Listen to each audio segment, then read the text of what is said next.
Dia 23 de março. Santo Irineu, bispo e mártir. 304. Santo Irineu, bispo de Sírmio, na Hungria, figura entre as numerosas vítimas da sanha cristófoba de Diocleciano. Das atas de seu martírio, citamos o diálogo que houve entre ele e Probo, governador da Hungria, então chamada Panônia.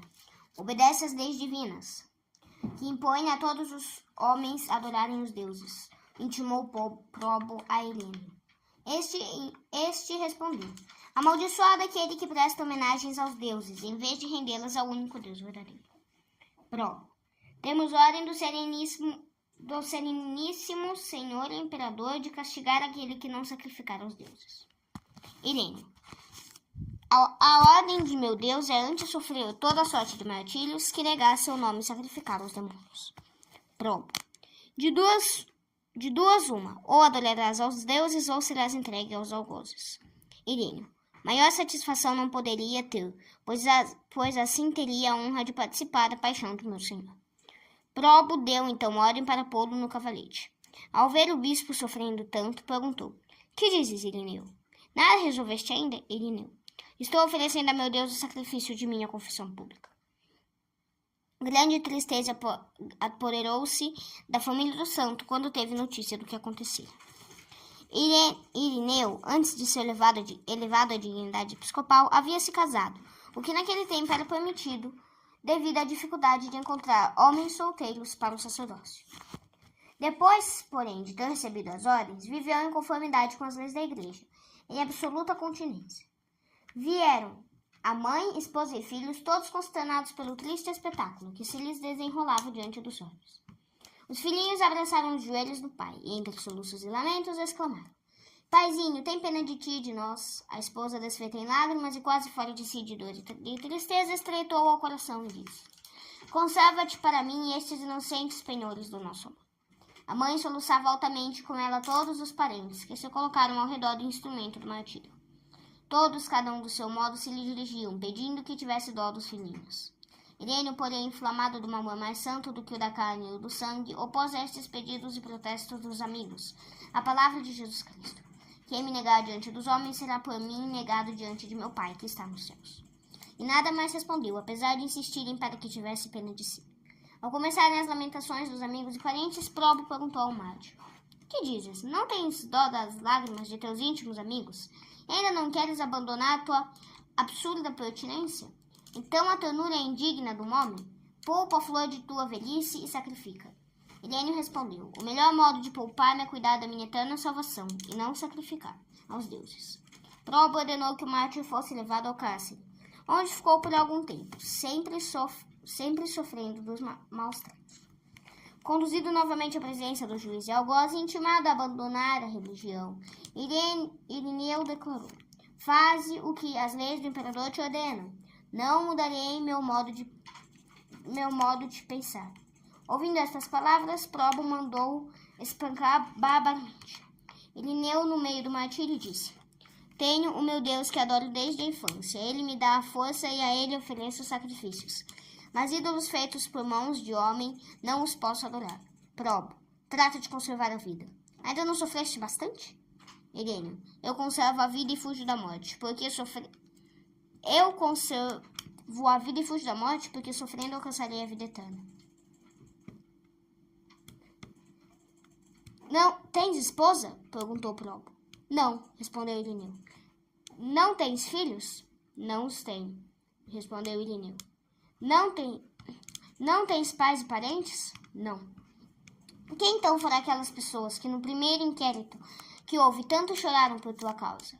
Há um mandamento de meu Senhor Jesus Cristo que diz: quem ama seu pai, sua mãe, a esposa, filhos, irmãos e parentes mais que a mim, não é digno de mim. Mateus capítulo 10, versículo 37.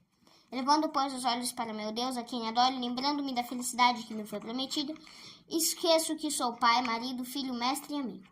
Probo mais uma vez tentou salvar a vida de Irineu e disse: sacrifica aos deuses, pelo menos por amor a teus filhos e parentes.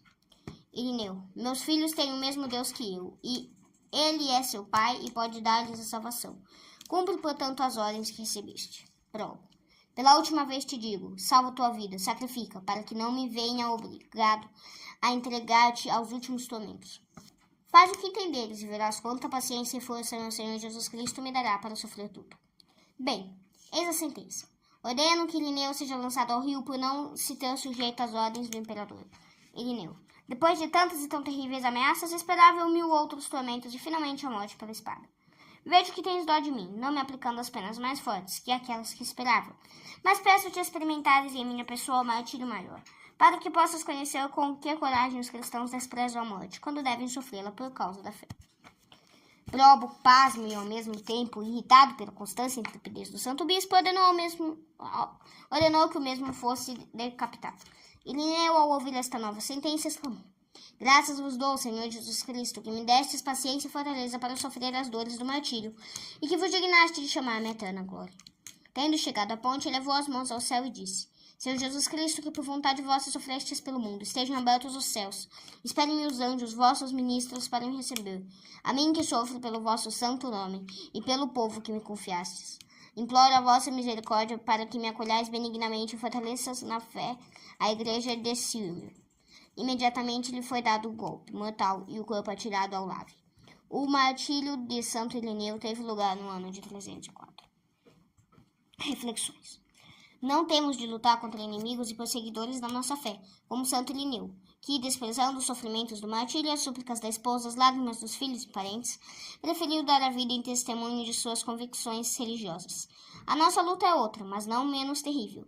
A luta contra os inimigos interiores, que nos tentam sem cessar e nos levarão à desgraça eterna se não lhes opusermos a mais decidida resistência. A concupiscência da carne, de todas as paixões, e a mais tirânica e perigosa, é uma terrível inimiga nossa. Pecado igual a queimar incenso aos ídolos é a condescência com esta paixão, com a qual profanamos o templo de nossa alma, que pertence ao Espírito Santo. Tanto os impuros quanto os idólatras não possuirão o reino de Deus. A concupiscência carnal é um mal que existe em nós devido ao pecado original, um mal, porém, que podemos e devemos combater. A concupiscência carnal temo-la comum com os irracionais.